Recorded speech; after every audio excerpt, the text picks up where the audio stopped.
Tracy and I are at the model home in Chamberlain Ridge, our neighborhood in Jefferson Hills. Just giving you a quick little rundown of our study that we have to offer in this model home. Right, in this room we have a couple different features. We have this accent wall here where we came up with this design and put it together, and then put a color on it that kind of makes it pop a little bit.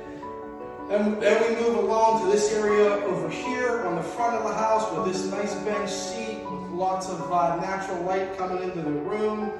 And then as you walk over here towards the entry to the house, we got these really cool new style glass doors. Be sure to stop in Wednesday, May 3rd at 3025 Chestnut Ridge Drive in Jefferson Hills for our open house.